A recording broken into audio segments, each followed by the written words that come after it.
오늘 손재배는 거 61번째 시간입니다. 오늘 말라기 3장과 4장을 통하여 심판을 영접할 준비에 대해서, 내 자손에 대해서, 기념책에 대해서, 특별서에 대해서 변론해 보도록 하겠습니다. 본장은 1장의 제단 부패와 2장의 제사장 부패가 인간으로 부패될 것을 하는 것을 미리 아시고, 인간 영혼에 제단 부패와 제사장 부패로 말미암아 상달되는 예배를 드릴 수 없을 정도까지 된 것을 아셨다 그랬죠. 그래서 하나님께서는 새로운 종과 새로운 제단과 새로운 진리를 알게 하시는 역사가 나타나는데, 지금까지 기독교 2000년의 역사는 예수 믿고 중생받게 하는 초림의 집을 영접해서 영혼 구원받는 것이 예배드리는 목적이다, 이렇게 볼 수가 있습니다. 근데 지금은 21세기를 만난 지금은 예수를 이제 재림의 주를 영접할 수 있는 그 예배가 아니면 의미가 없는 때가 온 겁니다. 환란장 심판날에 와서 재림을 영접할 수 있는 예배드릴 수 있는 제단이 있어야 되고, 그 사명자가 있어야 되고, 그 교회가 있어야 되는데, 그 일의 비밀에 대해서 오늘 말씀을 하는 겁니다. 그러니 이것은 참으로 놀라운 일이기도 하고, 이제는 부패되고 속회되는 세상에서 의로운 예배를 드리고 의로운 제사를 드려서 결국은 의로운 예물을 바치게 하심으로 이제 거룩하게 하는 역사 속에 저는 영접할 수 있는 그 제단의 예배가 가장 중요한 때가 온 건데요. 여러분들이 잘 아시는 것처럼 이제 요한복음 4장 21절 24절에 보면 예수님도 처음에 오셔서 어떻게 합니까? 사마리아 사람들 보고 이제 네가 알지 못하는 것을 예배하고 있는데 아는 것을 예배할 때가 온다, 그치를 섬겨야 되는데 왜 그러느냐? 그 구원은 아무 데서 예배드리고 제사 드린다 해서 구원받는 것이 아니고, 그때 당시에는 누굽니까? 선민인 유대인들에서 구원이 나오고 유대인에서도 합법적인 제단의 사명을 맡은 자들이 있는 거죠. 그 예배가 아니면 그 제사가 아니면 구원받지 못한다는 때죠. 그런데 예수님 오셔갖고 이제는 뭐라 그럽니까? 예루살렘에서 드리는 제사도 아니고 이제는 너희가 알고 드리는 예배가 오는데, 이것은 영과 진리 충만한 예배를 드리는 신령과 진정으로 예배를 드리는 때가 온다, 이 말이죠. 그거는 마가다락방 이후로는 어떻게 됩니까? 양잡고 서는 그 제사를 통해 구원받는 것이 아니고, 우리 주님을 구세로 영접해서 이제는 그 믿음으로 드리는 제사에 신령과 진정, 영과 진리라고 보시는데, 성령이 임하고 진리에 합당한 예배를 드려야 구원받는 시대가 온다, 이렇게 말씀했죠. 근데 이 말씀이 지금은 또 절실한 때가 온 겁니다. 왜냐하면 재림의 때가 왔기 때문에요. 여러분들이 유대인을 보면 참 어리석죠. 아직도 예수님을 영접하지 않고 옛날에 양잡고 서잡서 제사에서 구원받는다는 것이 얼마나 어리석습니까? 그 법은 다 폐해진 법 아닙니까? 예수님 십자가 못 박혀 들어갈 때 성령의 신이 찢어졌던 거 자체는 뭡니까? 너희가 내가 선민을 삼아서 제단으로 맺어진 것이다, 끝났다, 이 말이거든요. 그러니까 이제는 마가다락방에 오는 그러한 이방인과 유대인의 차이가 없게 되는 거죠. 누구든지 예수를 믿고 나서 중상을 받으면 그것이 바로 이스라엘이 되는 것이고 그것이 하나님의 백성이 되는 것이죠. 그런데 또 어리석은 게 바로 뭐냐? 예수 믿고 중상 받아서 요원권을 받는 이런 초림주를 맞이하는 복음을 하는데, 재림의 주가 올 때가 다 됐는데 재림의 주를 올 때 드리는 예배를 알지 못한다면 참으로 이것만큼 답답한 경우가 없는 것이죠. 근데 지금이 바로 그런 시대입니다.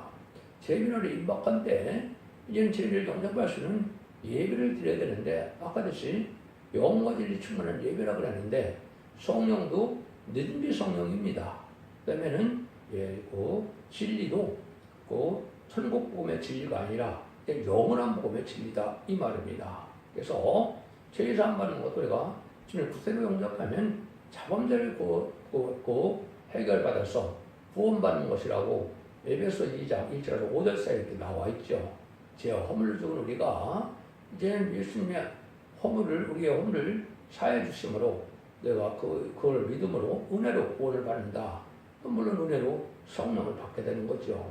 그것이 구원받는 역사인데, 재림주가 올 때는 원죄가 혼자를 해결받아서 늦은비 성령을 받아야만 예수를 영접할 수 있는데, 이걸 지금 믿고 순종하고 사모하고 이걸 기도하는 사람들이 없다 이거죠. 얼마나 안타깝습니까? 근데 재미를 영접할 수 있는 그 기간은 많은 기간을 두고 해야 하는 것이 아닙니다.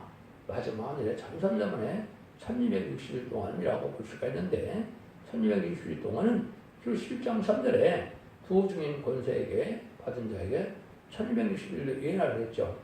그때만은 이제 하나님께서 알곡을 모아서 남은 백성 삼아서 재미를 영접하게 하고 세상은 불순종한 자를 부패 택한 자를 심판해서 예전 돈을 행복해서 천년의 축복으로 예수님이 만왕으로 다스리는 시대를 주고자 하는 것이 하나님의 사랑이다. 이 말입니다. 이걸 알아야 되는데 이걸 알지 못하다가 보니까 결국은 재미를 영접하지 못할 때가 돼서 소금과 기모리가 됐다고 하나님께서는 책망을 하고 있는 때지요. 이런 때 마지막 제단이 이제 나오는 것이 숭대 제단이라 4장 2절에 그랬죠. 그것도 또 날짜가 있어서 어떻게 나와요? 그 작은 날이라고 멸시하는 자가 누구냐 그랬죠. 4장 10절에. 그래서 그것을 그 날도 응할 때가 있겠죠. 2013년도 1월 28일에 응했다고 그랬죠. 그것도 또 어떻게 됩니까? 제단이 있어서 이제 축복과 저주로 나누는 시대가 온다. 나는 이렇게 얘기했는데, 그래서 스가랴 5장에 보면 도둑의 집과 이제 망령 때 맹세한 집에는 저주를 받게 되고 확인할 개를 가진 두 여인이 있는 그런 작은 일을 하려고 해서는 조그만 교회가 새로 나타나는데 역시 촛대교회라고 했죠. 그리고 11장에 3절에 두 건너는 추도라고 했죠. 그 얘기를 말씀드리려면 그 예배를 드리는 자가 이제 구원을 받게 된다 이 말입니다. 그거는 구체적으로 우리가 본문을 통해서 말씀을 드려보도록 하겠습니다. 이게 요절은 3장 3절인데요. 그가 은을 연단하여 깨끗게 하는 자같이 앉아서 내 자손을 깨끗게 하되 그분같이 그들을 연단하리니 그들의 의로운 죄를 다 여호와께 드릴 것이나 은을 연다는 같이 깨끗게 한다 그랬죠. 깨끗게 하는 역사는 이게 영과 홍과 다 깨끗해져야 죄를 용서할 수 있기 때문에 깨끗게 되는 걸 이제 언약을 그렇게 약속을 하고 강조를 하신 겁니다. 은혜 시대는 회개만 하면 영을 구원받는 거기 때문에 영혼이 의롭게 돼서 구원받는 거니까 별 문제가 없는데 재림 해줄 때는 영과 몸이 다 거룩해지기 때문에 깨끗해지는 역사가 되는데 그거는 합당한 예배를 드리고 합당한 예배를 드려야 된다. 이것이 이제 아까 시대적인 법을 통해서 율법 시대는 율법을 통하여 그 예배를 제사를 드리는 것이고 은혜 시대는 은혜의 법 또 십자가의 법 성령의 법을 통해서 예배를 드리는 것이고 환난제한 재림의 때는 예언의 법을 통해서만 구원을 받게 하는 역사가 오는데 이때 깨끗이 되는 역사를 드릴 수 있는 제사가 필요하다. 이 말씀도 이제 어떻게 응하가느냐 1절입니다. 만군의 여호와가 이르노라 보라 내가 내 사자를 보내리니 그가 내 앞에서 길을 예배할 것이요 또 너의 구하는 바 주가 후르니 그 전에 이말이니 또 너의 사모하는 바 언약의 사자가 임할 것이니라. 하나님이 말씀하실 때 지금 뭡니까? 언약의 사자가 지금 임할 것인데 언약의 사자는 누굽니까? 우리 구세주는 예수님이죠. 예수님이 너희들에게 메시아로 오게 되는데 그거를 알게 해서 징조를 통해서 하는데 그것이 바로 내가 먼저 내 사자를 앞에서 그래서 예비한다고 그랬죠. 이것이 이사야 40장 3절에 보면 세례 요한이 이제는 이것을 예수님을 예배로 오셔서 광야 일천자들로 나타났죠. 그래서 예수님을 보고 보라 세상 죄를 지고 가는 어린 양이로다 회개하라 천국에 가거라 이랬으니 시작이 됐죠. 그런데 재림의 주가 올 때는 그거 갖고 되지 않는 것이죠. 이걸 미워 마태복음 11장에 보시면 그 언약의 사자가 오기 전에 예배로 온 일녀 같은 종이 바로 세례요한이 삶을 감당했다고 예수님 분명히 이거를 말씀을 합니다. 그런데 재림의 주가 올 때는 또 다른 예배한 사자가 나와야 되는데 예배한 사자들이 바로 누구냐? 임마진 4,000명인데 임마진 4,000명 완비가 돼야 되는데 임마진 4,000명을 일으킬 수는 선구적인 종이 예비되지 않고는 그 이루어질 수가 없는 거거든요. 이게 참 비밀이고 하나님이 예정된 섭리 속에 이루어지는 역사다. 그 조금만 말씀을 드리면 모세가 하나님 앞에 무슨 약속을 받느냐면 약 3,400년 전에 이제 신명기 18장 15절과 15절을 보면 모세야 이제 내가 나와 같은 선지자를 일으키려니 그의 말을 들어야 한다. 또 18절에 가서는 하나님이 모세야 너 같은 선지를 일으킬 건데 다 그들의 말을 들어야 할 것이라 이렇게 얘기를 했거든요. 그러니까 유대인들은 모세 오경을 중심으로 제사를 드리니까 그것만 기다리고 있는 겁니다. 그래서 침례 요한이 실로 나타났을 때 요한복음 1장 21절에 보면 네가 하나님이 약속한 모세가 약속한 그 선지자냐 그러니까 세례요한은 아니라 그랬죠. 왜 아니라 그럴까요? 실제 그 선지자는 아니기 때문에 그렇습니다. 그거는 이제 재미질도를 선지자를 얘기한 거거든요. 그래서 사도들이 그 사명을 했기 때문에 사도 사명을 하는 그런 선지자가 아니었기 때문에 아니라 그런 것이고 그 세례 요한은 철미들을 영접하는 이런 4장 3절에 광야에서 애치는 제 소리가 바로 내가 그 사람이다 이런 거죠. 6개월에 먼저 오셔서 그 일을 감당한 것이다 이 말입니다. 그런데 인마께서 시간 4점의 길 종의 사자가 속한 데가 이게 참된 이제 진리를 이제 전하는 데가 옳은 건데 이게 이제 아주 이 시대에 이걸 깨닫는 것이 중요하게 되는 거죠. 완전면에 이르러서 이 완전면에 그 말씀을 듣고 순종하면 원대장대 해결받는 참선면에 진입하게 되는데 그러면 그 제3의 더불어 선물로 늦은 성명을 받게 하는 것이 이게 하느님께서 하시는 방법이다 이 말입니다. 그래서 입맞은 신앙 4,000명이 나타나지 않으면 공중감리 말씀 예수님이 제대로 예수님이 오실 수가 없는 겁니다. 성경의 이윤이 그렇기 때문에 예수님이 마치 세례요한이 나타나지 않았으면 예수님을 메시아로 올 수가 없는 거죠. 왜? 순서가 그렇게 먼저 나타난다고 했으니까요. 마찬가지로 이 시대가 바로 그런 시대입니다. 그걸 일으키는 기간을 마지막 하늘에 참선의 역사라 그러는 겁니다. 그래서 참선의 역사가 진행될 때 인의 권한을 받은 종이요 또 얘는 철저한 권한을 받은 종이요 선지백성을 예언하는 다시 예언하는 종이요 다른 줄을 진 종이요 여러 가지로 예언이 되어 있는데 그 종이 드리는 예배가 돼야만 이제는 이 제사함을 받는데 원죄자분들을 다 그 사명을 감당할 수 있는 쌓아주는 일이 되어야 된다 이 말입니다. 이런 일들을 이제 증거하려면 성경이 여러 군데 응하는데 이것을 이제 다 말씀드릴 수가 없기 때문에 여러분들이 첫대 중앙교 홈페이지에 들어가면 이 수 없는 성경에 응하는 과정을 제가 다 말씀을 해놨습니다. 이렇게 아시고 그럼 이런 데서 그런 언약의 사자가 오시기 전에 재림주가 오시기 전에 이제는 그 사들을 먼저 보낸 자들이 모이는 곳이 딱 빼놓고 그리고 11장 3절에 두 증이 권세들이니 천일째 예언하리라 그 교회 뺏기는 해당이 되지 않습니다. 두 증이니까 다 권세를 거는데 그 두 증이 동성의 대표인데 그 중에서도 동방 땅끝 해던 나라에서 나오는 종 뺏기는 그걸 할 수 있는 종이 아무도 없는 겁니다. 인의 권세를 받아서 인을 칠 수 있는 종은 아무도 없거든요. 그리고 7장 2절 3절 4절에 다른 천사가 나타나서 인을 한 명 정도 친다고 했죠. 고정의 역사는 그 교회에만 된다. 근데 그건 성경에 예언된 것은 오직 솥대기에밖에 없습니다. 제단은 마지막 때는 금첫대라고 하는데 그것이 스가랴 4장이라는 20명의 제단이죠. 7명의 역사라는 그 제단일 수밖에 없다는 거죠. 그 일들을 이제 말씀하시는 것이 하나님의 말씀이다. 2절입니다. 그 임하는 날을 누가 능히 당하며 그 나타나는 때 누가 능히 서리요. 그는 금을 연단한 데에 불과 백한 데에 잿물과 같을 것이라.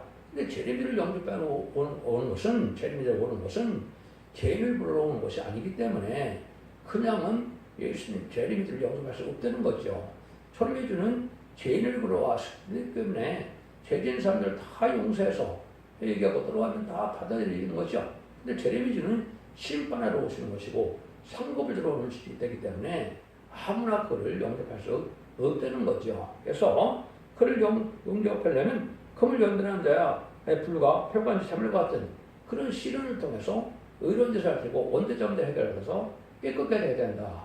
마치 여기 23장 10절에 보면 금을 단련해서 정금같이 나온다 그랬죠. 그러니까 많은 시련을 통해서 아주 깨끗해지는 정금 같은 변치 않는 신앙을 가진 자들만 저를 영접할 때가 온다 이 말입니다. 이것이 이제 지금까지는 알 수 없었던 내용인데 이걸 여호와의 변론이라 그러는 겁니다. 완전히 변론을 듣고 지금까지는 예언서기를 그렇게 많이 알 필요도 없고 예수님을 영접하면 되니까 계시록도 필요 없었거든요. 근데 이 시대는 완전히 변론으로 예언서기를 다 깨달아서 그 예언의 말씀을 읽고 듣고 지켜서 언제든지 해결할 만한 은혜를 받아야 된다. 그것이 이사 1장 10절에 여호와께서 결론하신데 너희가 그를 들으면은 죽음 같은 죄도 눈같이 될 것이고 지름 같은 죄도 이제는 양털같이 된다고 그랬죠. 그것이 마지막 하늘에 1300년 만에 1660일 예언할 동안에 되는 역사거든요. 요 예배를 드리는 자들이 복을 받을 때가 온다 이 말입니다.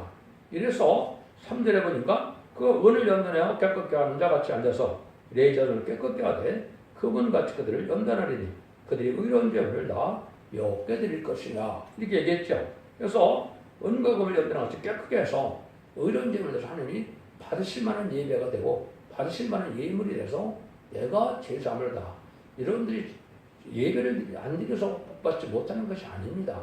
상달되는 예배와 혹은 기도를 드리지 못함으로 구원받지 못하는 겁니다. 하나님이 받지 않는 예배는 마귀가 받으니까 마귀 자손이 되어버리는 거거든요. 구원받지 못합니다. 재림이 때는 더 그런 것이죠. 이게 아주 중요한 의미를 가졌다가 된 겁니다.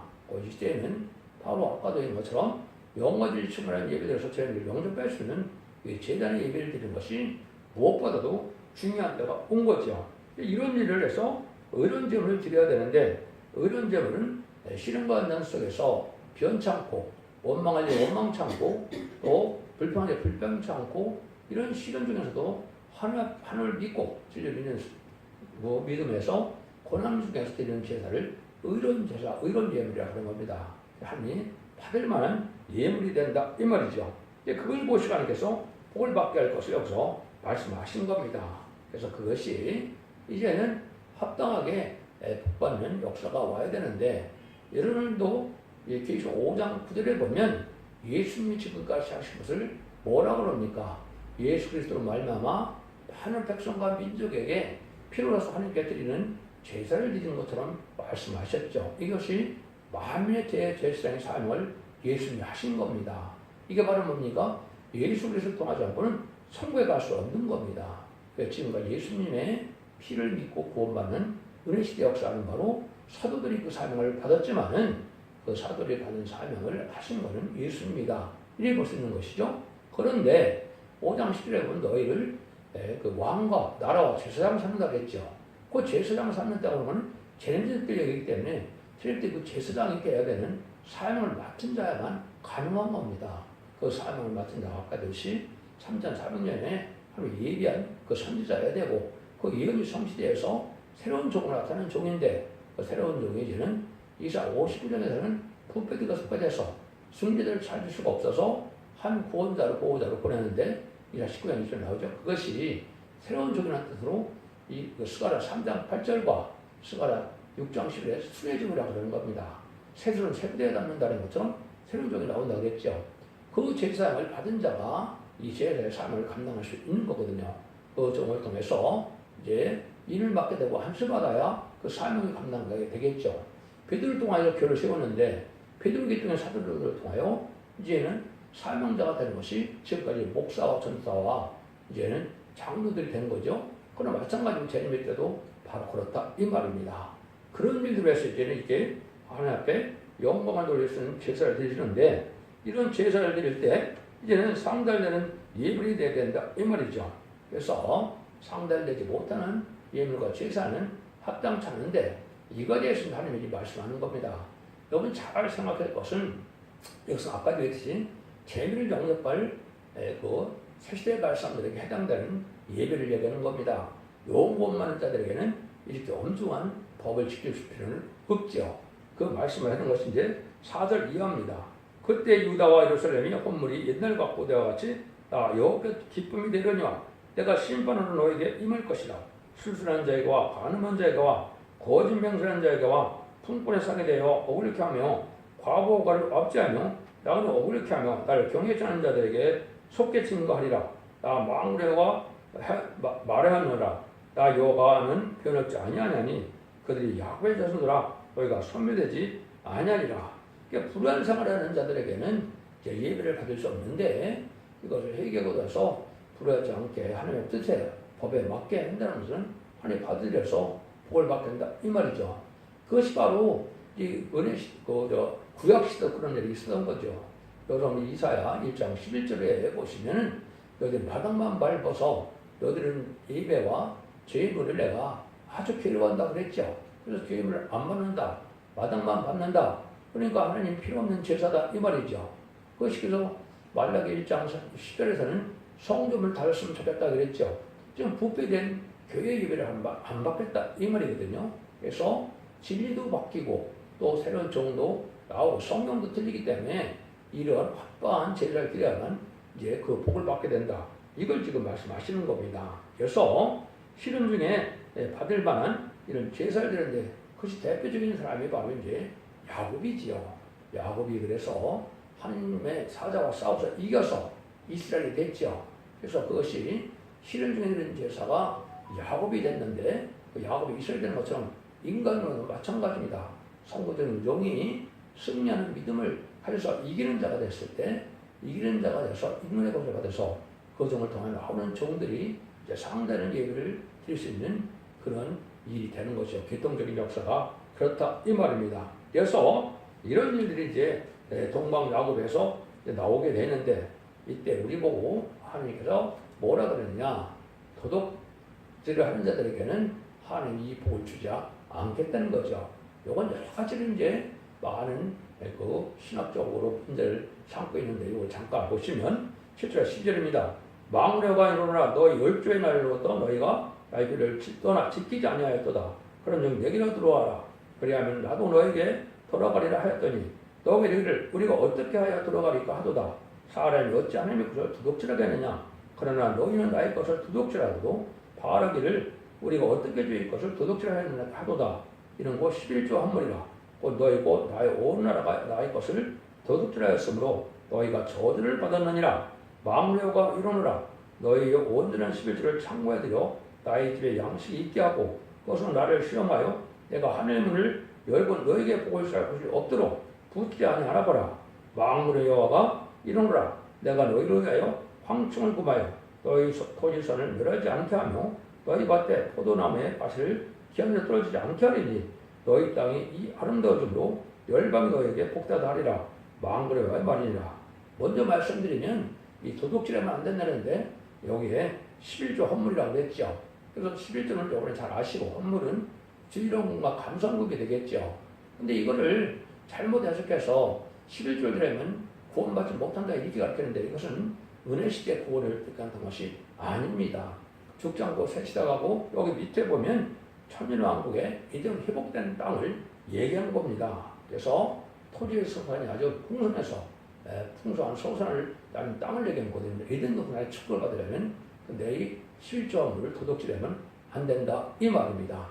이것이 이제 스가랴 5장에 보면 솥대기가 나올 때 도둑의 집과 망령 때 명세한 자의 집에 저주가 들어가게 되는데 거기에 확인할 가는 두 여인이 있는 곳 그 교회에서는 영계가 상달돼서 이제 하나님이 기뻐하는 은혜를 내리지만은 그 명령 때 명세한 자의 집과 도둑의 집에는 저주가 들어가서 흑암이 들어가서 결국 상달되지 못하는 예배를 드리게 된다 이 말이거든요. 이게 이 시대에 이제는 이 진리를 받아들이지 않는 자들은 바로 저주받은 자가 된다 이 말입니다. 근데 새시대가는 개인명으로는 11조 헌물을 반드시 드려야 된다.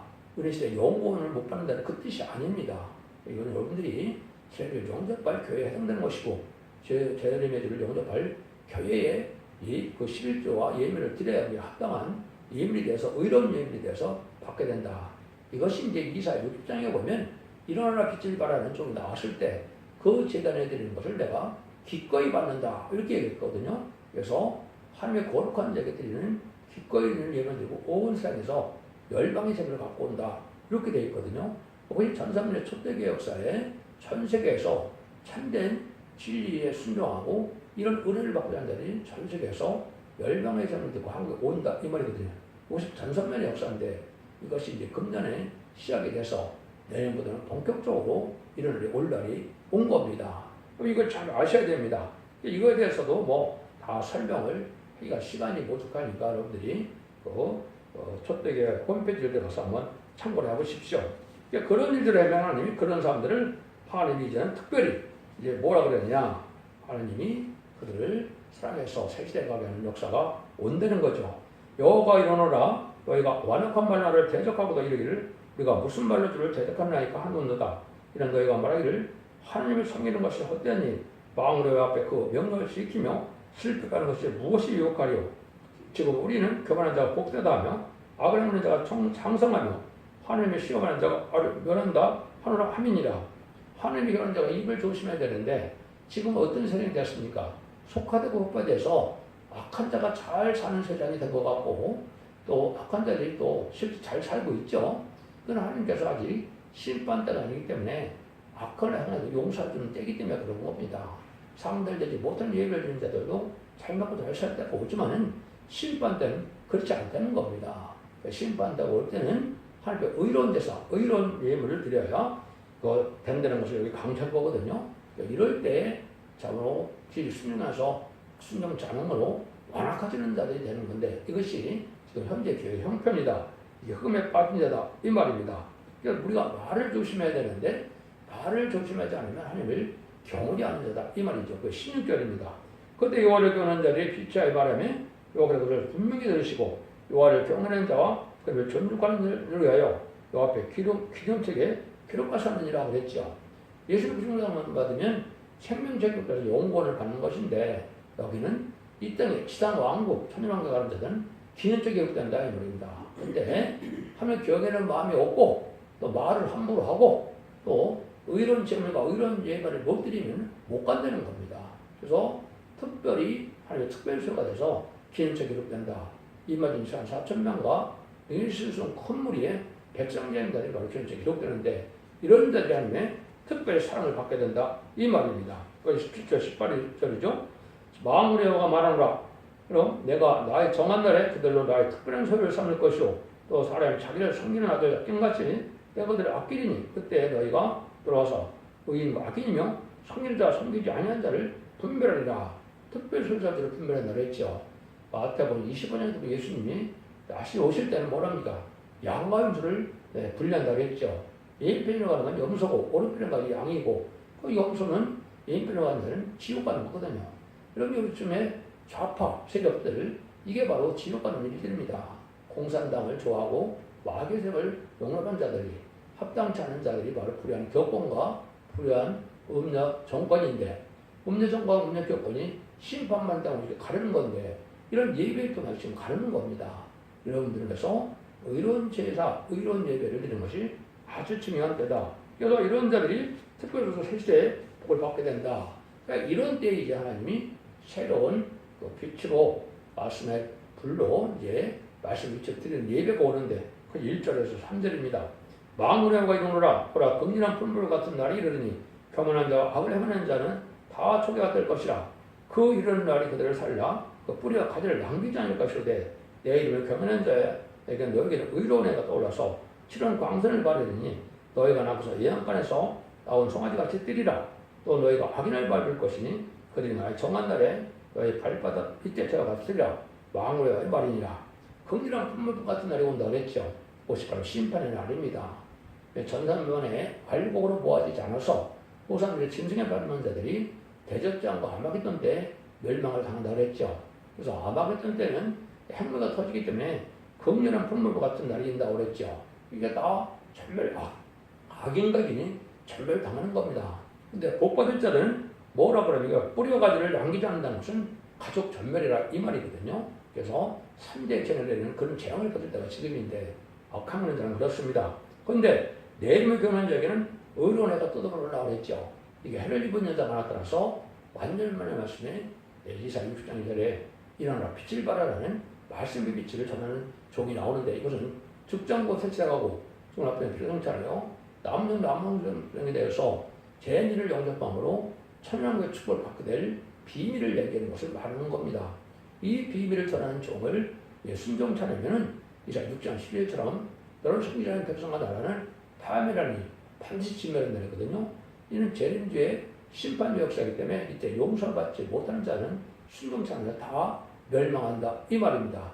그것이 이제 두 등인 권세에 받은 종이 천명에서 예언하는 건데 정말 예언하는 것이 지휘하는 어떤 갈대라 그랬죠. 이것이 바로 청명줄이고 다림줄이다. 다림줄을 내 진리를 신명한 줄기를 마지막으로 선하고는 그 후에는 용서치 않는다는 것이 아모스 7장 실제 구절 사이에 나와 있거든요.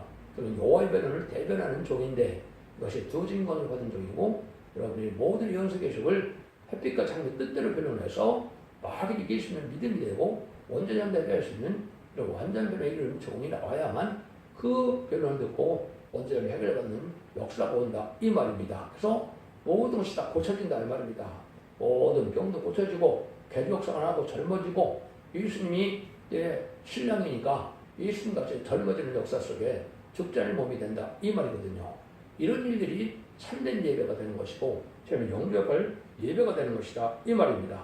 그것이 바로 확실한 예언의 등불인데 베드로후서 1장 19절에 보면 확실한 예언을 등불이라고 했죠.